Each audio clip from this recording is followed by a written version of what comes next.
Welcome to the OMG Podcast, brought to you by Onward Media Group. Join us as we explore storytelling with video, life as a startup, and community impact in Kitchener-Waterloo. We dive into industry trends, behind-the-scenes insights, and the challenges and successes of our journey. Whether you're a creative, entrepreneur, or just passionate about video and storytelling, we've got something for you. Now let's get into today's episode. Hello and welcome to another episode of OMG Podcast. I'm your host, Jordan Taylor, and today I have a wonderful, phenomenal guest with me here, Sydney Robinson, CEO and co-founder of Vessl Prosthetics, a company tackling one of the biggest challenges in prosthetic care, poor socket fit. So with a background in engineering and a passion for human-centered design, Sydney is building something that puts real users at the heart of innovation.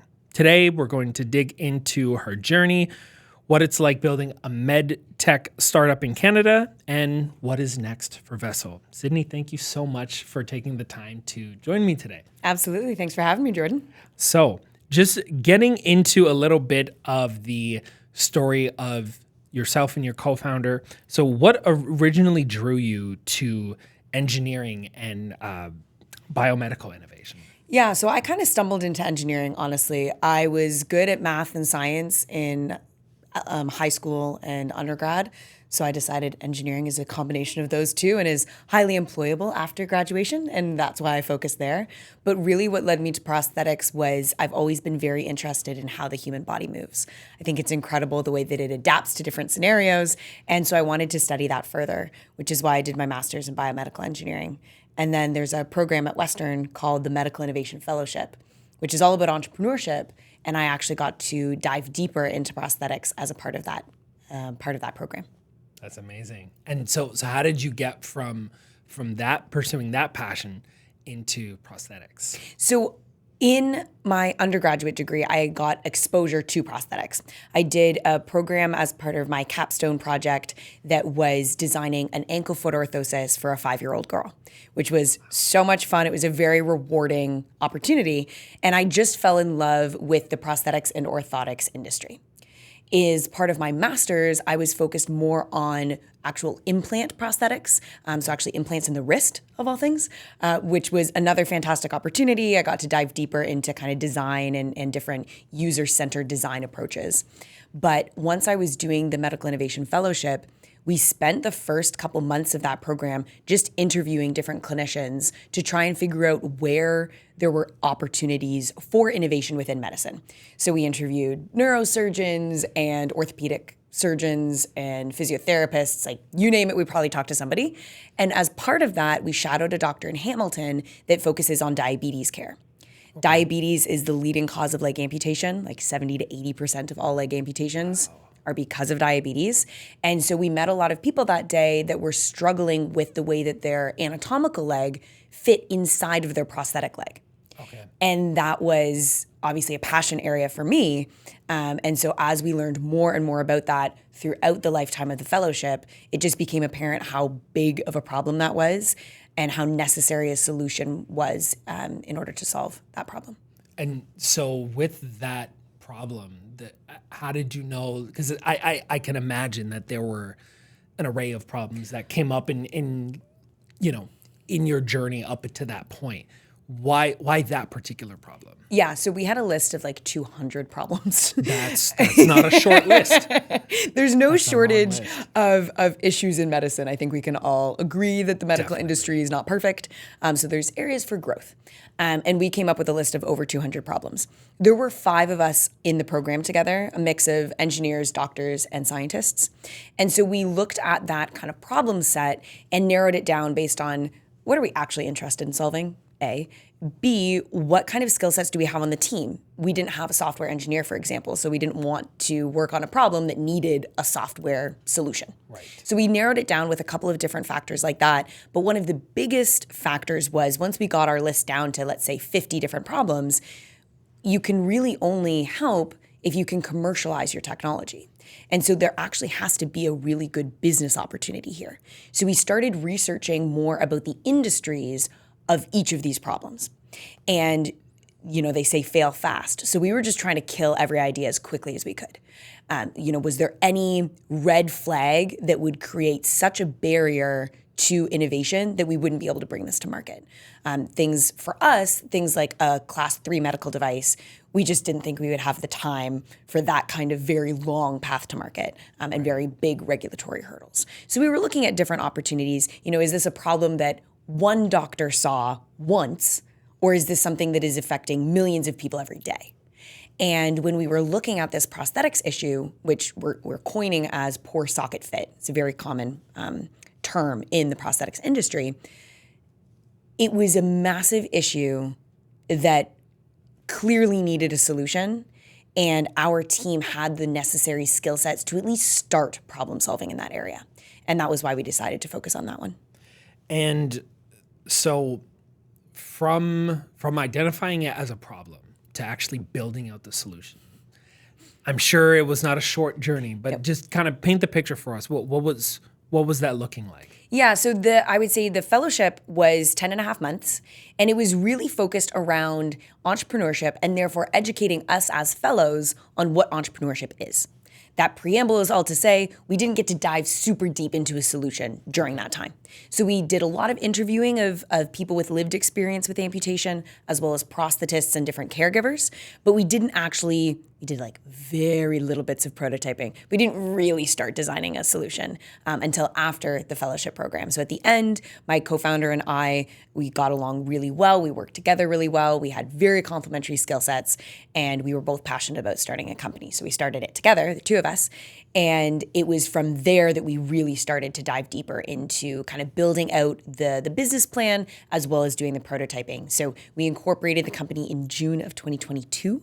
And so Vessl turns 3 this June. Wow, that's next month as of this recording. Yes, it is, which I don't know how that happened, but it's coming. Yeah, it's coming. Wow, so 3 years. Yep. So if you were to kind of look at what it looked like to kind of take that first step almost 3 years ago, 3 years ago next month, what did kind of those first steps into that more entrepreneurial path look like?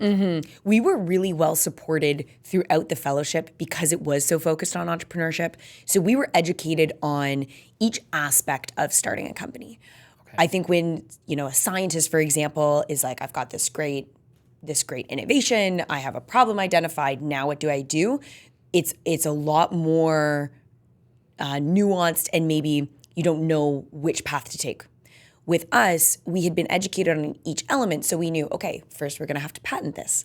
We're going to have to patent it once we have something that we can really patent, but that's coming up. We're going to need some funding in order to actually pay ourselves and pay for prototyping and get this thing off the ground. So we're going to have to apply for pitch competitions and grants and different things like that. So we really leaned on entrepreneurs who had come before us in order to get that kind of guidance on, I applied for these 3 grants and they were fantastic. I'd highly recommend them. So we looked up to people on kind of how they started. So I would say what it looked like was 2 people at an incubator space in London, Ontario, doing their best to come up with what the next best steps would be, but really setting the foundation for what the company would look like going forward. And I'm sure things have kind of changed and evolved kind of as you started from those early stages. Around that time, what would you say that the biggest hurdle or hurdles were? Was it the tech? Was it the business side of things? Something else? I would say it was the tech. Hardware is hard. So building out a hardware solution is a big challenge. From the prototyping to the expense to the lead time with manufacturers, there's a lot of complexities around building a hardware device. So in the early days, it was difficult because you didn't know what you didn't know.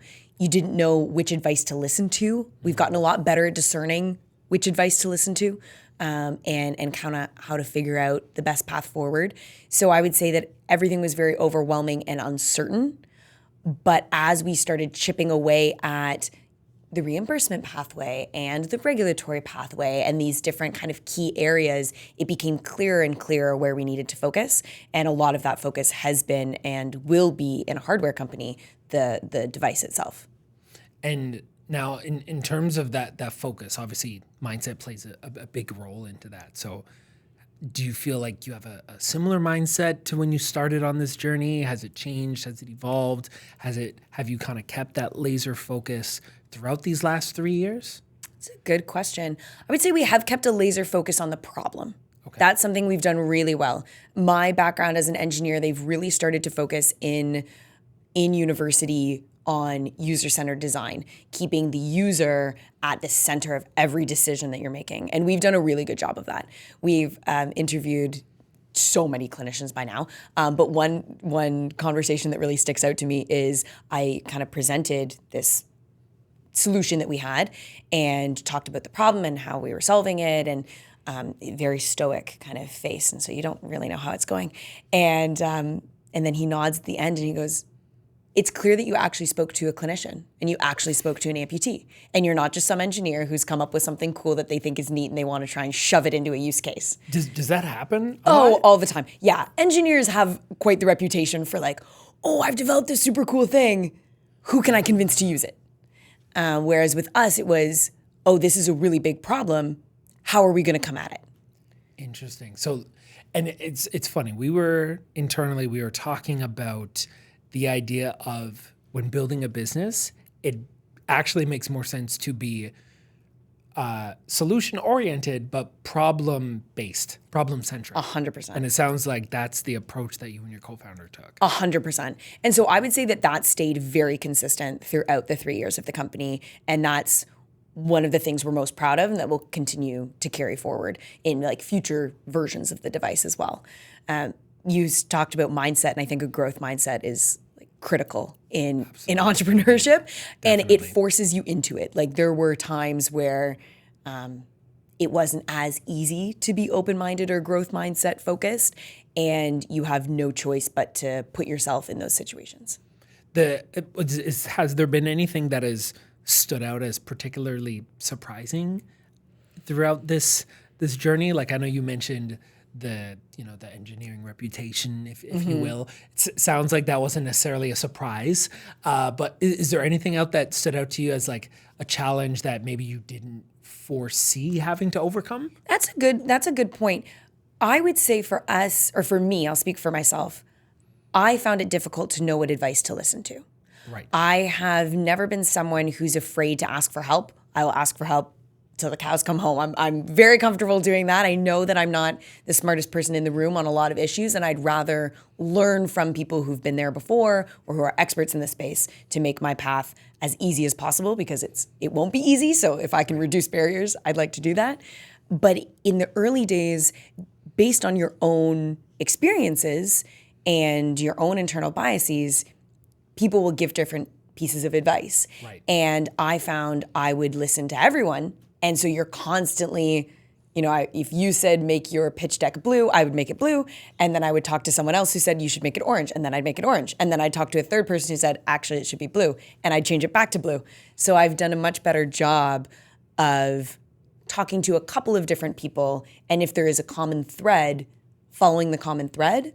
Or if there is no common thread, putting it through a filter of what I now know based on my expertise in the field that we've really been developing, and follow the piece of advice that aligns best with our goals and maybe our expertise. So in putting that filter together, what are the key components of that you would say? In order to determine what piece of advice to listen to, the factors you need to consider are who is giving you that advice. So is this an investor? If it's an investor, do they have deep expertise in your area? Or like we're a hardware company, is this a SaaS investor who has maybe never seen this type before and is trying to give you advice based on what they have seen, which just isn't quite as relevant? Is this someone with lived experience or someone who has never talk to someone with an amputation. So definitely someone's background and their own expertise, I think, is a big filter you have to put it through.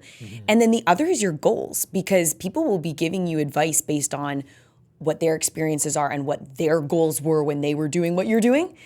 And your goals might be completely different. And so you really have to keep your North Star as your North Star and follow that whenever you're kind of trying to take advice in to help course correct. And I know too, sometimes when you have that North Star and you've done the work to kind of polish what that looks like and be really clear about where it sits and where you want it to be and where, kind of what stretch goals are you putting in place to kind of push the company, the business, and the solution forward.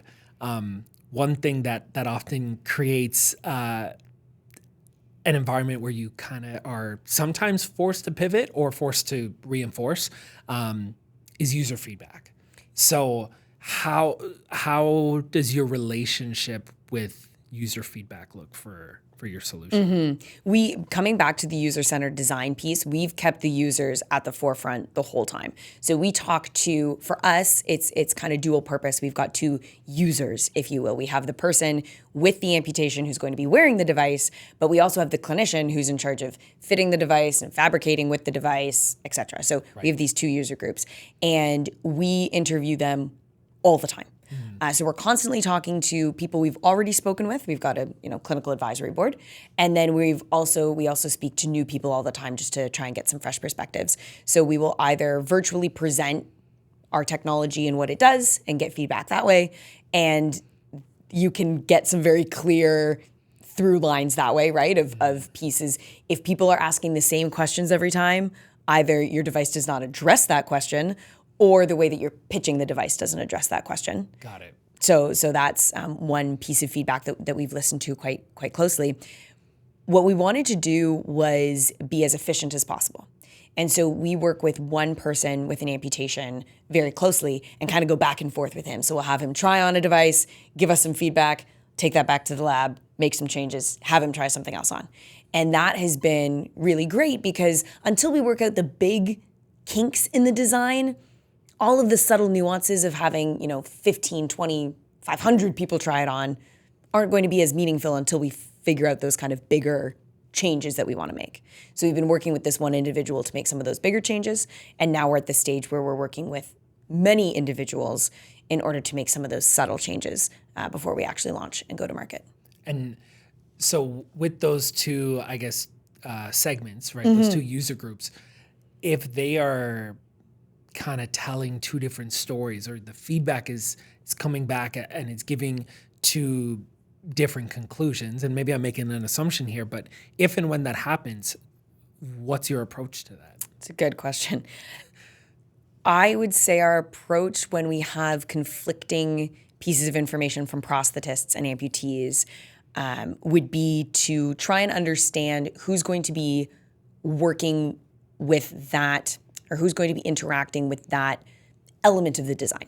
So if I had a prosthetist who is going to give me feedback on the kind of everyday use of the device, I would probably weigh the amputee's perspective on that more, because they're the ones that are going to be wearing it every day. Exactly. Whereas if I had an amputee trying to tell me how it's going to be integrated in with the rest of the leg, well, that's the prosthetist's job. They're the ones who know the most about that. So I use that as a bit of a filter of kind of whose advice to take, I suppose, if it ever ends up conflicting. But I would say for the most part, people provide feedback on what's important to them. And so far, knock on wood, we haven't had any kind of conflicting pieces of advice from the two groups. And do you find that the prosthetists, they are also getting their own feedback from the amputees as well? Yes. Yeah, absolutely. Because they are working with amputees constantly and fitting the devices for people with amputation. So they are getting feedback on, well, I liked this part, but I didn't like this part. And when I step, it bounces a little bit too much, or whatever the feedback might be when they're trying on different feet, for example, or some of these different devices. So we do rely very heavily on the prosthetist to kind of provide some of that feedback to us, especially because prosthetics is kind of a language into itself. Like each industry has its own lingo, but there's a difference between a sock and a socket. And amputees might not always use the correct turn of phrase. If they haven't been maybe using it for a very long time, you're a new amputee, you're learning all of these new pieces of terminology, and you're relearning how to walk, and right? So there's a lot on your plate. Yes. And so to have a prosthetist where this is their specialty, they can provide very clear feedback, and you know exactly what part of the leg they're talking about. And so with all of the jargon, does that then impact your, like the framing of your positioning when you're either changing a particular element of the design or a feature or a compatibility piece? Like how does that play into when you have to position that to the different user groups? I would say it plays into, for example, right now when we're preparing for user feedback, we're designing some surveys. And we want to get back feedback from both the amputees and the prosthetists on the usability of the device and general feedback. And so when we're preparing the questions, we have to be very selective in our language so that make sure we're very clear on what we're asking and what we're talking about. So I would say that's where it plays in. And then in the marketing side as well, there are many people that, I don't have anyone in my immediate family or my immediate friend group that had an amputation before I started this company. So I wouldn't necessarily know what a lived experience looks like with amputation. Right. And so when we're doing general marketing on our website or our LinkedIn pages, we really have to make it accessible to the broader population so that we can kind of get the word out, but also make it something that still speaks to the person with the amputation and to the prosthetist. So it doesn't feel like we're educating them all the time on stuff they already know. So there's a lot of certain words you'd use sometimes, not others. And it's a delicate balance. Yeah, I can only imagine. And it sounds like it's important for people to kind of see, hear, and feel these stories, not only from the technological standpoint, but from the firsthand experience of the amputee, just for like not only just general education of the general public, but also, like you said, the marketing and especially in biomedical, there's a huge, robust ecosystem of investors, practitioners, strategic partners, and everything. So how important is it to get those stories out to that broader ecosystem? Critical. It's critical.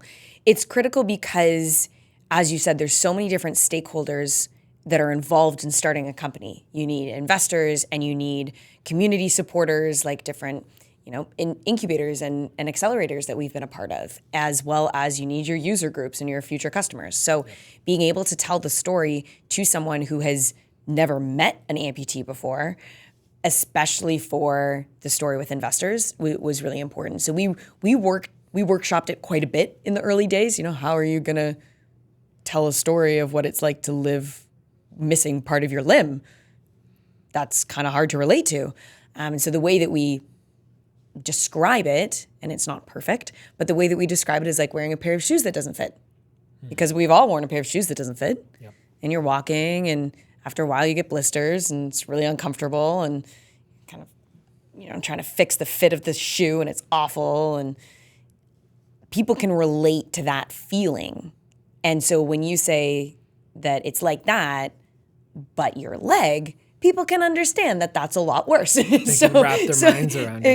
Exactly. So I think that has been really important to us as we explain to the different groups what the story is and help people empathize with the lived experience of living with amputation.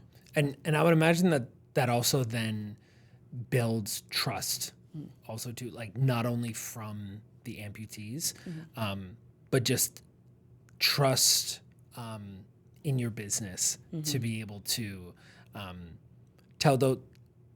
tell those stories and share your findings, and then thus contribute to your solution to the problem as well. I would imagine. Oh, absolutely. And people, as you said about trust, if you can represent the industry in a way that makes sense to the people that are a part of that industry, then it is really important, and it makes it a lot easier for you to integrate within that community.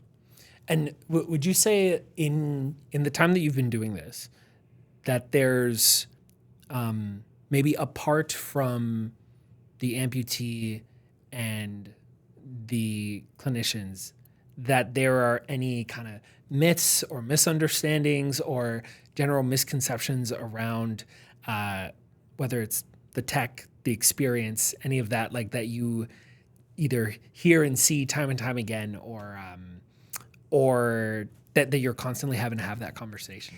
I wouldn't say constantly having to have that conversation, but I would say that there are certainly myths people assume, and then when you debunk it, realize how big of a problem it could be. For example, I assumed, and I think a lot of people assume, that you have an amputation and then you get a prosthetic leg, and that's that. And that's not the case, because human bodies change all the time, whether it's diet or exercise, or you gain a couple pounds or you lose a couple pounds. All of that is impacting how our clothes fit. Just imagine how much it's impacting how a custom fit plastic bucket fits on your leg, right? Yeah. A lot is the answer. And so I'd say that that's probably one misconception that people don't fully realize. And then a lot of people see, like, have you ever seen like a robotic hand or these, right? Like super cool innovation. You're like, that's awesome. And I think that the layperson might think that that's the gold standard, right? We've created these robotic hands. Everybody uses robotic hands. And Yeah, that's what happens all the time now. exactly. But that's not even close to the truth. So there are incredible innovations that are happening, but that's still not the gold standard of care. So to explain to people that when a limb changes size, what actually happens is the person with the amputation has to find somewhere to sit down, take their leg off, put a sock on, and then put their leg back on. And they're not necessarily doing that once throughout the day, they're doing that several times throughout the day. And they're not just doing that where they're at home in their comfortable environment.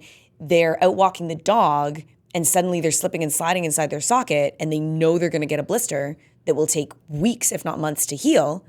So they're trying to find a park bench, and not everyone's comfortable taking their legs off in public, or can, depending on where the amputation is.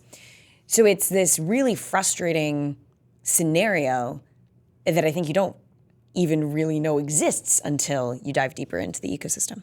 Well, and I think even just the way you explained it, I started to visualize it in my head. Like if I'm out for a walk with my dog, or if I have kids, and I have to push a stroller, and I may, or I have to like hold my child's hand, or whatever the case is, just the story you just told, it helped me to visualize the experience. So I think it speaks to the importance of storytelling in not only something like this where we're having a discussion, you're sharing these stories, but I would imagine with all the other stakeholders and within the broader ecosystem, that storytelling is kind of at the heart of amplifying everything that's going on.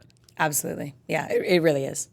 It's one of those things where I think storytelling is kind of at the heart of everything. Obviously, we're a little bit biased here because we tell stories. This is what we do. But bringing it back to the users and feedback, has there been any, and still related to stories, I guess, has there been anything specific that has really stood out to you or stayed with you over the course of these last 3 years from any users or I guess indirectly from any of the clinicians or anything? I would say it's more on what has really stuck with me are specific use cases where the socket might be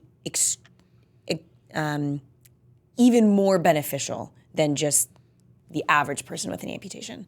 So we know someone that has a quadruple amputation. So she's missing both arms below the elbow and then both legs below the knee. Wow. And when she's using her prostheses, it can be very kind of extra difficult when she has to use her arms to make adjustments.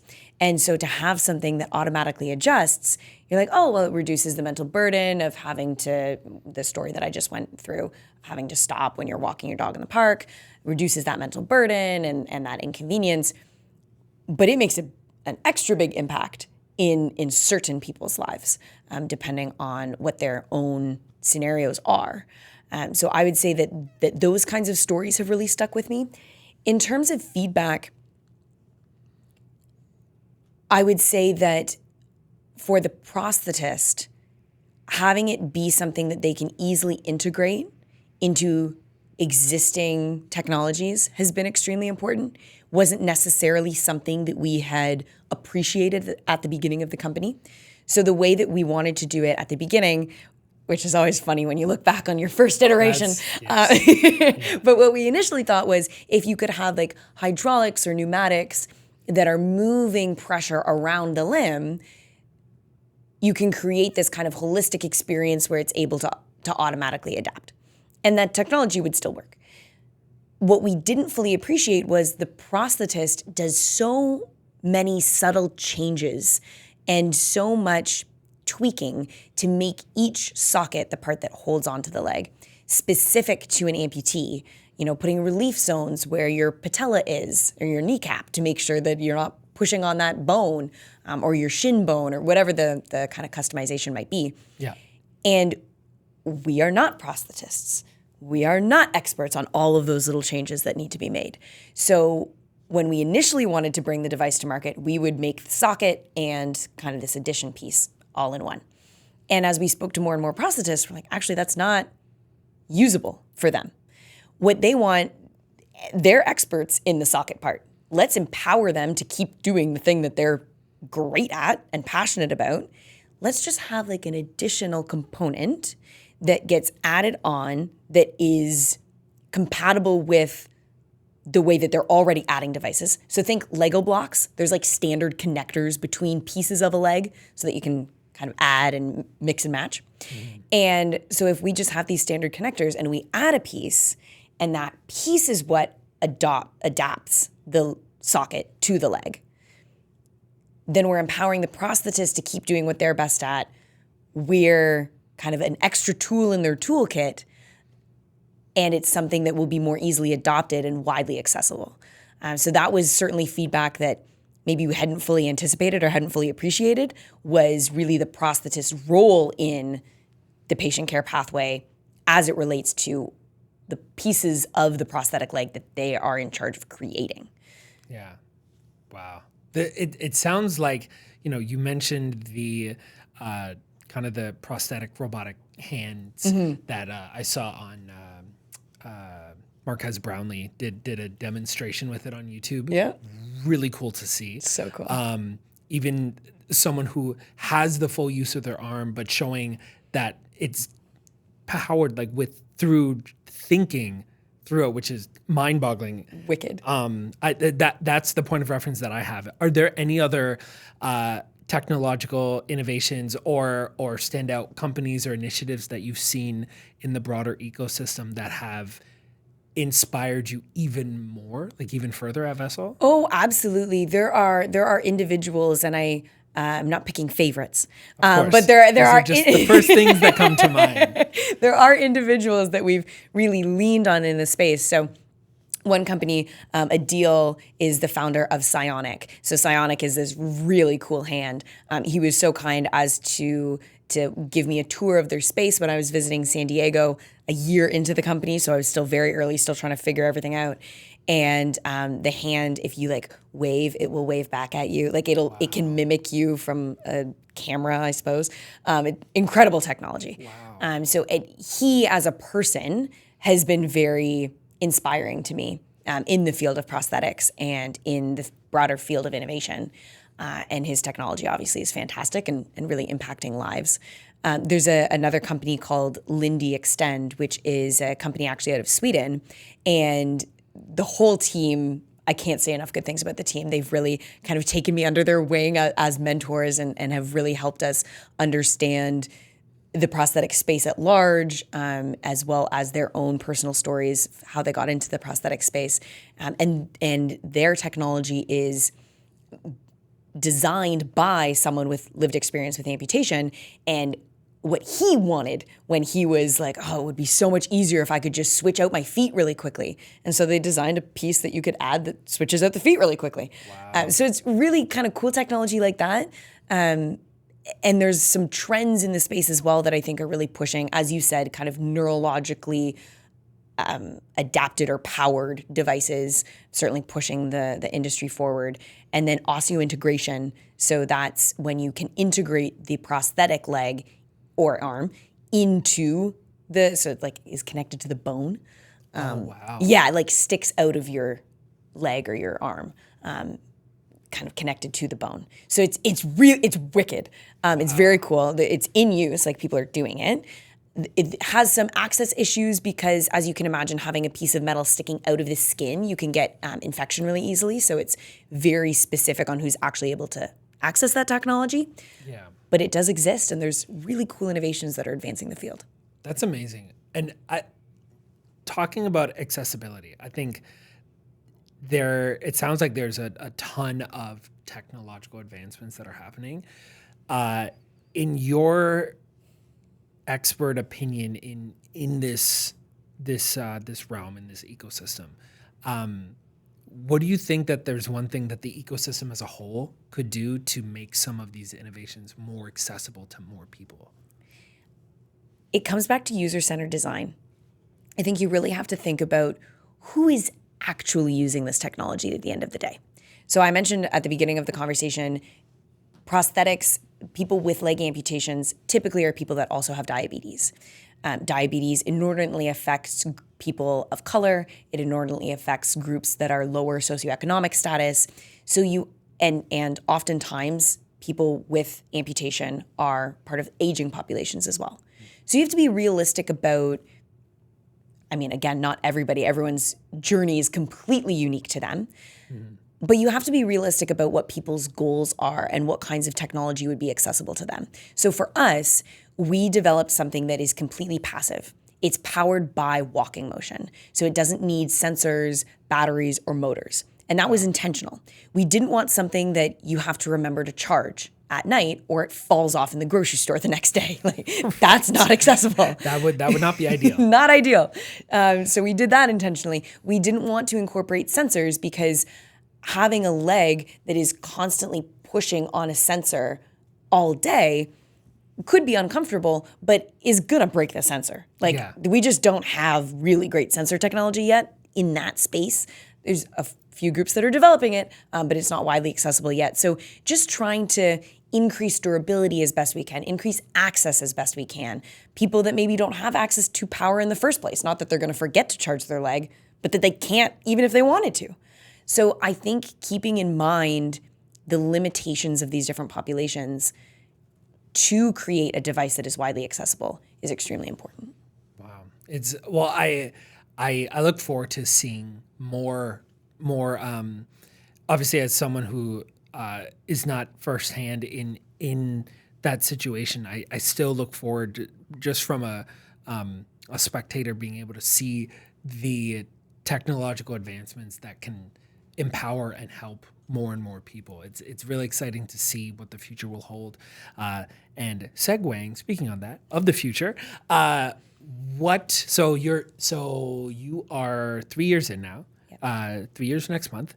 And what do you think the journey between year 3 and year 4 looks like for Vessl? Yeah, so we've been laser focused on this first technology, this first device, right? And we're gonna get that to market soon. So that's what I'm very excited for, is like the sales and the marketing side and building the team and how do you actually bring a device to market. That's our sole focus. I think what starts to shift once we've brought that device to market is really learning from that first launch. So what are, if we're focusing on sales and marketing, what does that story, coming back to being able to tell stories, what does that story look like, and how does that story shift as we start to scale our sales and as we start to, not just focus on the North American industry, but what about selling into international markets outside of North America? How does that story shift, or what does that pathway look like? And then as we have been gathering feedback, engineers want to just like keep designing forever. And at some point you have to say, stop. And this is good enough to get this first device to market, right? So what is kind of the minimal viable product that you can bring to market that is widely accessible and people will use and it will be helpful? But what that means is we've collected all this feedback of like future versions. So I'm really excited to start splitting our focus, a little bit nervous for splitting focus, but excited to split the focus and have some of the focus be on the manufacturing side and kind of making more efficiencies on that front, but then also having this other focus now of continued R&D, like what kinds of future products are we going to bring out next? I'm really excited for that. Have you already started like ideating a little bit in the back of your mind about adjacent? Oh yeah. Anything you can talk about yet, or not yet? But okay. But we've got some things in the pipeline. We are really focused. I would say, kind of, there's sort of tiers. So the first tier is going to be devices that are kind of doing the same thing, like this automatic adjustment, but maybe open it up to broader communities. So how can we, again, increase access? What kinds of tweaks can we make to the device to optimize it for broader adoption? So that's kind of the first tier. And then the second would be what you were saying, like compatible devices. What other devices can we come out with that would maybe enhance the function of our first product or is related but a little bit different? And then outside of that, what's something completely new that we could add just to, again, increase the innovation happening within the prosthetics industry? We've got sort of ideas at each of those levels. Amazing. And one thing that I see is that the American Orthotic and Prosthetic Association AGM is coming up in September.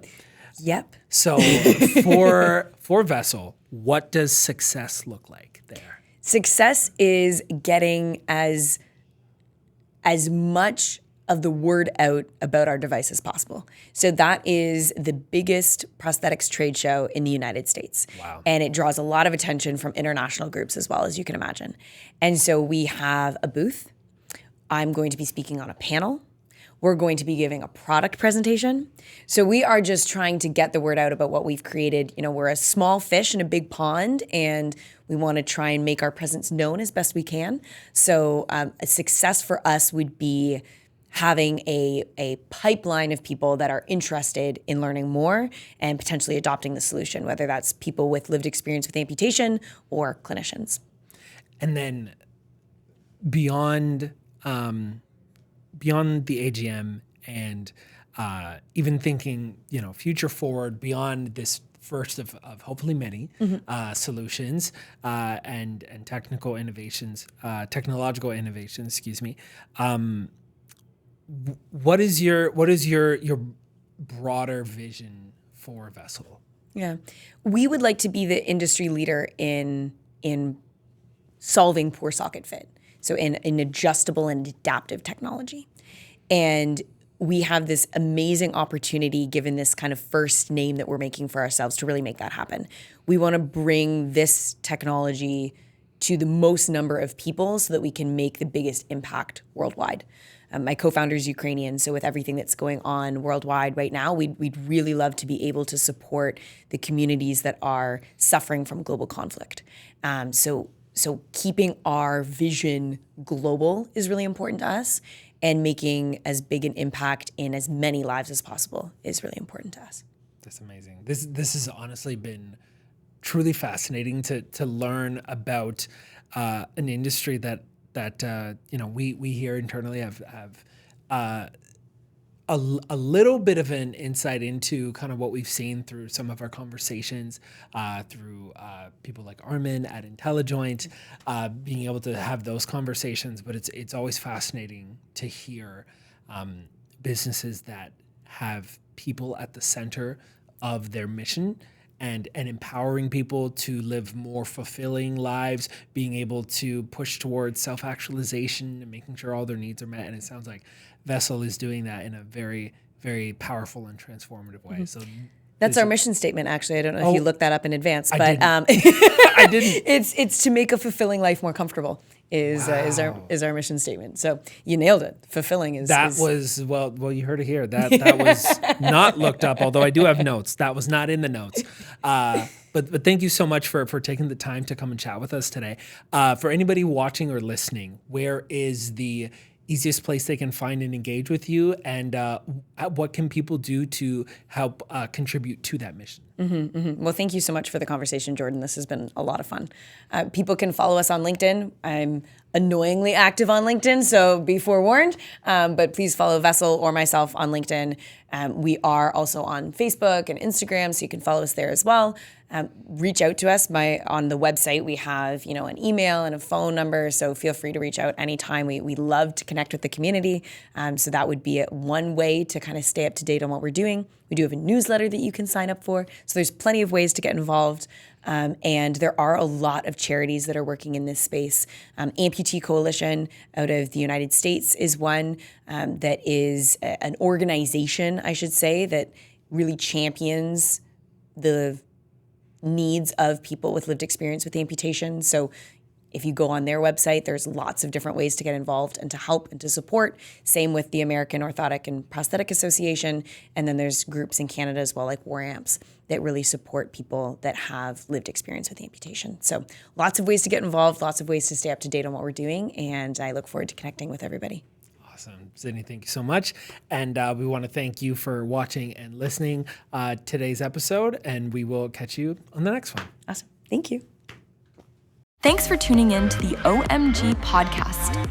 We hope you enjoyed today's episode and gained some valuable insights into storytelling with video, startup life, and our community impact in Kitchener-Waterloo. Don't forget to subscribe and follow us on social media to stay updated on future episodes. If you have any questions or topics you'd like us to cover, reach out to us at info@onwardmediagroup.com.